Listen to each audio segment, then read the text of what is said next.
Apa itu wabi-sabi? Wabi-sabi adalah keindahan dalam ketidaksempurnaan, ketidakabadian, dan ketidakrampungan.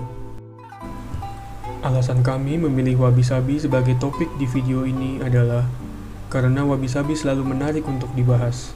Selain itu, banyak orang yang menggunakannya sebagai pandangan hidup. Namun, wabi-sabi tak hanya terbatas dalam bentuk pemikiran saja, tetapi ada makna yang mendalam dalam unsur estetika dan kehidupan sehari-hari. Wabi-sabi juga memiliki kemiripan terhadap filosofi stoikisme yang menerima kekurangan dalam pemikiran.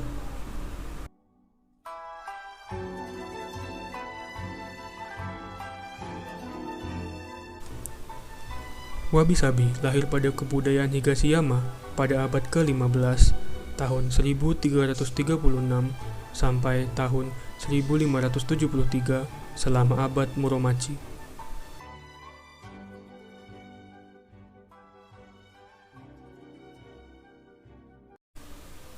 Budaya Higashiyama adalah budaya tradisional Jepang yang berasal dari pegunungan timur ibu kota Kyoto pada masa Shogun Ashikaga Yoshimasa.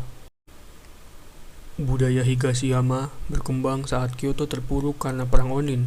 Ashikaga Yoshimasa kurang tertarik pada politik dan memilih hidup di istana Higashiyama untuk memperdalam minatnya pada seni estetika, terutama pada taman Jepang, bangunan, seni lukis, sarugaku, dan upacara minum teh.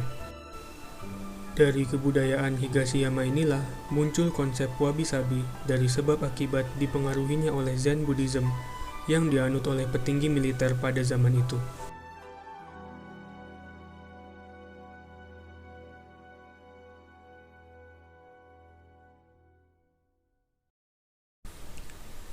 Perlu diketahui bahwa tokoh yang menerapkan wabi-sabi dalam sado atau upacara minum teh adalah Sen no Rikyu, atau yang juga dikenal sebagai Rikyu.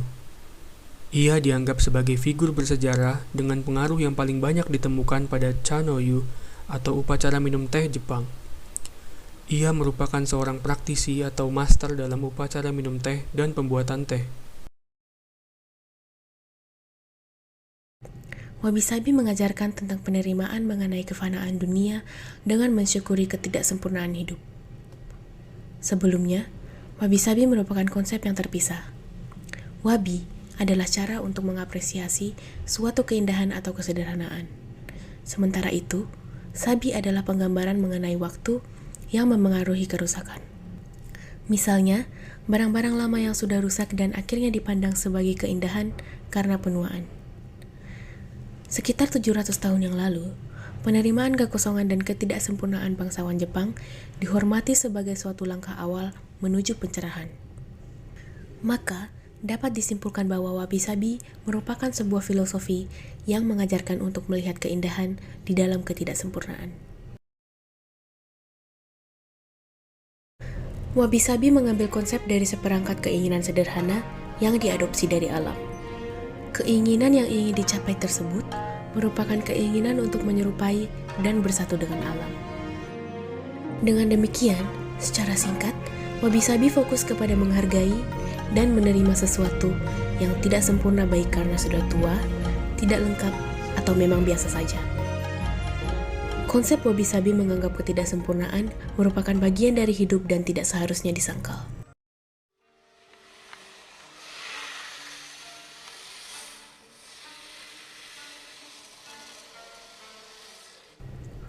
Menurut Hisamatsu, Zen memiliki 7 karakteristik keindahan yang dikenal dengan nilai-nilai wabi-sabi, yaitu 1.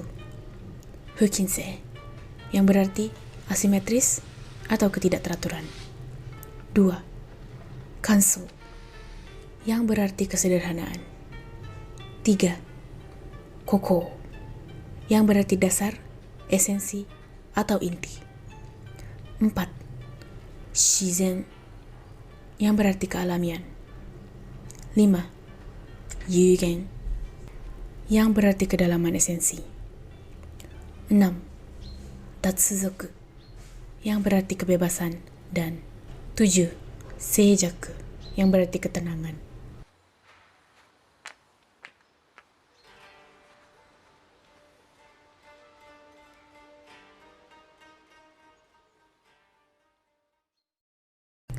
Church of the Light, karya Tadao Ando, yang berada di Ibaraki, Osaka, Jepang. Menurut Insinyur Heri Kapugu dalam jurnalnya, gereja ini dibangun dengan konsep minimalis Zen. Ruang kapel didefinisikan oleh cahaya, kontras yang kuat antara terang dan padat. Dalam kapel, cahaya masuk dari belakang altar, dari bukaan salib di dinding beton yang memanjang secara vertikal dari langit-langit dan horizontal dari dinding ke dinding selaras sempurna dengan sendi dalam beton. Di persimpangan ini, cahaya dan padat dimaksudkan agar penghuni menjadi sadar dengan pembagian mendalam antara spiritual dan sekuler yang ada dalam dirinya.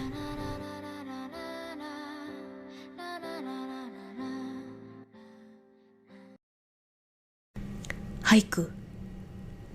Selain arsitektur, penerapan wabi-sabi juga terdapat dalam sastra.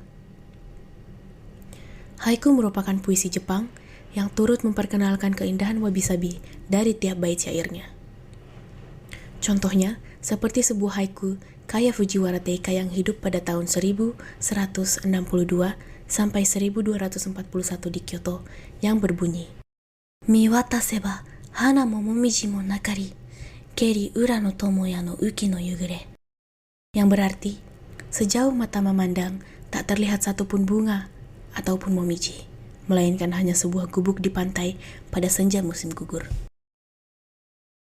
Haiku merupakan puisi atau syair yang kompleks, sehingga walaupun kita baca beberapa kali pun, jika tanpa dengan penghayatan yang dalam, kita tidak akan mengetahui keindahan dan makna sebenarnya yang terdapat pada tiap baitnya. 喉なりて守りし枝の名を伸びていやまし太く怖くありな Kintsugi. Salah satu penerapan wabi-sabi dalam estetika tergambarkan dengan kesenian kintsugi.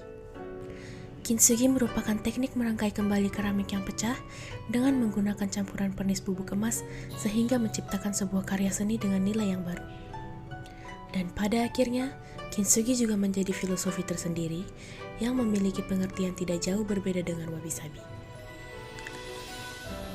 Sama seperti konsep wabi-sabi yang melihat keindahan dalam suatu ketidaksempurnaan dan kesederhanaan, filosofi kintsugi mengajarkan kita untuk menerima kekurangan yang terdapat dalam diri sendiri. Dan kesimpulannya adalah, wabi-sabi tidak hanya berfokus pada suatu hal atau benda saja. Namun wabi-sabi adalah bagaimana cara kita untuk menghargai atau menerima segala sesuatu yang tidak sempurna di sekeliling kita, bahkan pada diri kita sendiri. Juga jika kita mampu berdamai dengan ketidaksempurnaan dalam hidup, kita akan dapat mencapai ketenangan dan kenyamanan yang hakiki dalam menjalani kehidupan. Karena pada dasarnya, kesempurnaan adalah hal yang mustahil, dan ketidaksempurnaan adalah hal yang alami di dalam hidup kita, dan akan menemani hingga kita pergi ke surga nanti.